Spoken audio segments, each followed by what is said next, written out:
Kudla ಕುಲಲೇರು charitable ಸೇವಾ trust Mangaluru registration Dakshina Kannada ಜಿಲ್ಲೆ ಒಂದು ಸದುದ್ದೇಶವನ್ನು ಇಟ್ಟುಕೊಂಡು ಸ್ಥಾಪನೆಯಾದಂಥ ಈ ಸಂಸ್ಥೆ ಸಮಾಜದ ಏಳಿಗೆ ಸಾರ್ವಜನಿಕರ ಬಡವರ್ಗದವರು ಕೂಡ ಏಳಿಗೆ ಇಟ್ಟುಕೊಂಡು ಈ ಸಂಸ್ಥೆಯನ್ನು ಸ್ಥಾಪಿಸಿದ್ದೀವಿ.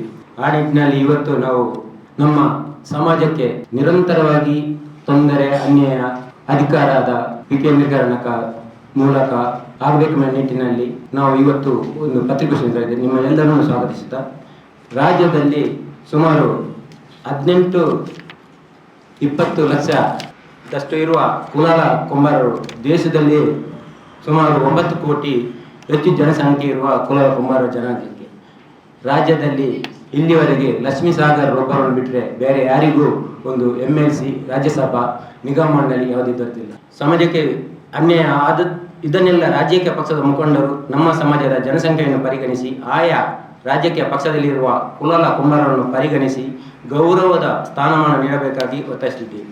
ಮುಂದೆ ನಡೆಯುವ ತಾಲೂಕು, ಜಿಲ್ಲಾ ಪಂಚಾಯತ್, ಮಹಾನಗರ ಪಾಲಿಕೆ ಚುನಾವಣೆಯಲ್ಲಿ ಕೂಡ ಅಭ್ಯರ್ಥಿಗಳನ್ನು ಆಯ್ಕೆ ಮಾಡುವಲ್ಲಿ ನಮ್ಮ ಸಮಾಜವನ್ನು ಪರಿಗಣಿಸಬೇಕು.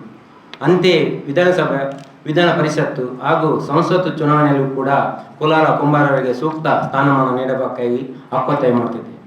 ದೇವರಾಜ್ ಅರಸು ನಿಗಮದಲ್ಲಿ 103 ಜಾತಿಗಳನ್ನು ಸೇರಿಸಿ 600ರಿಂದ 700 ಕೋಟಿ ಅನುದಾನ ಕೊಡುತ್ತಿರುವ ಕರ್ನಾಟಕ ಸರ್ಕಾರ ಇಲ್ಲಿವರೆಗೆ ಕುಲಾಲ ಕುಂಬಾರರಿಗೆ ಸಿಕ್ಕಿರುವ ಸವಲತ್ತು ನೋಡಿದರೆ ಏನೇನು ಸಾಲದು.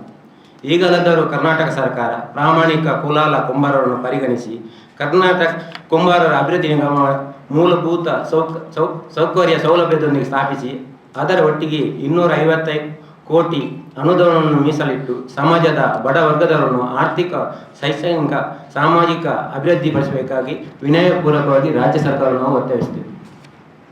ಈ ನಿಟ್ಟಿನಲ್ಲಿ ನಮ್ಮ ಸಮಾಜದ ಏಳಿಗೆಯನ್ನು ಕೂಡ ಸರ್ಕಾರ ಪರಿಗಣಿಸಬೇಕು.